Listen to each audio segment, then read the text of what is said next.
বিসমিল্লাহির রহমানির রহিম। আসসালামু আলাইকুম ওয়া রাহমাতুল্লাহ। আপনাদের সামনে আজকে যারা পরী হাজির করতে চান, অনেক সাধনা করেছেন, কোনো কামিয়াবি হন নাই, ডর ভয় ছাড়া আজকে আমল নিয়ে আসলাম।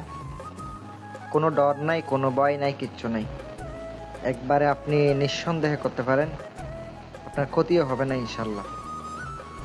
আজকের যে আমলটি খুব কার্যকারী একটি আমল, যে আমলের মারফতে আপনি ভালো একটা পরী হাজির করতে পারবেন, আর পরী হাজির করে বিভিন্ন সমস্যার সমাধানও করাইতে পারেন। আর ভিডিও যদি সম্পূর্ণ দেখেন তাহলে আপনি বুঝতে পারবেন আজকের আমলটি কতটা শক্তিশালী, কতটা পাওয়ারফুল। ইনশাল্লাহ যদি মনে হয় আমার বিদ্যার মাধ্যমে কাজ করবেন তাহলে উপকৃত হবেন ইনশাল্লাহ। আর নিয়ম কারণ বইলা দিতেছি, মনোযোগ দিয়ে শুনেন। এই আমলের জন্য অবশ্যই কি করতে হবে বলে দিতেছি। আপনারা চাইলে আমার কাছ থেকে আংটিও নিতে পারেন, এর মাধ্যমে বিভিন্ন কাজ করাইতে পারেন, করিয়েও নিতে পারেন। এই আমলটি করতে হইলে পাক পবিত্র অবস্থায় থাকতে হবে, সবসময় উযু গোসল করে থাকতে হবে। আর উযু অবস্থায় বসে থাকতে হবে, কারণ উযু অবস্থা না থাকলে আপনি যতই আমল করেন, যতই কিছু করেন, কাজ তো হবে না ভাই।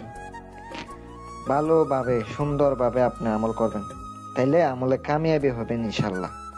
দেখেন, আমলটি করতে গেলে অবশ্যই উযু করে নেবেন। একটা ভালো মানের একটা জায়নামাজ লাগবে, খালি একটা রুম লাগবে। আপনি যেখানে আমল করেন, নামাজ পড়েন, যদি রুমে আপনি নামাজ পড়তে পারেন তাইলে তো ভালোই। আপনি ওখানে বসে সুন্দর করে আগরবাতি দাঁড়াইয়া আগে নিজের শরীর বন্ধ করবেন, হিসাব দিবেন।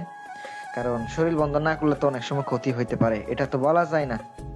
এই জন্য বসে নিজের শরীর সেফটি নিয়ে তারপরে যে কোনো কাজ করবেন, আল্লাহর রহমতে কামিয়াবি হবেন। কারণ আপনার কোনো ক্ষতিও হবে না, ভয়ের কিছু নাই। পরি এসে ভয় দেখাবে এমন কোনো কথা না, আপনাকে ভয় দেখাবে না ইনশাল্লাহ। আপনি বসার পরে বলবেন আমি অমুক উদ্দেশ্যে। আপনার উদ্দেশ্যটা অবশ্যই রাখবেন, আপনি কোনো খারাপ উদ্দেশ্যে রাখবেন না, ভালো উদ্দেশ্যে রাখবেন। ওই উদ্দেশ্যে আপনি আমল করবেন, আপনার নিজের সুবিধার জন্য, অপরের সাহায্য করার জন্য আপনি আমলে বসবেন। বসার পর আগে যদি কোনো পোলাপাইনদেরকে মিষ্টি খাওয়ানো যায় তাইলে অনেক ভালো। কারণ মিষ্টি না খাওয়াইলে অনেক সময় অনেক কাজ হইতে পারে, নাও হইতে পারে, এমনও হয়। আপনি আমলটি যখন বসবেন চোখ বন্ধ করবেন, চোখ বন্ধ করে অথবা কাপড় দিবেন একটা চোখে, কাপড়ের ডেকে তারপরে আপনি বন্ধ করে নীরব একটা জায়গাতে গিয়ে মন্ত্রটি জপ করবেন।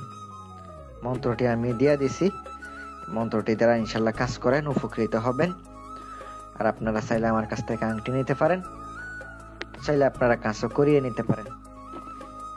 ভালো থাকবেন, সুস্থ থাকবেন, দোয়া রইল। আসসালামু আলাইকুম ওয়া রাহমাতুল্লাহ।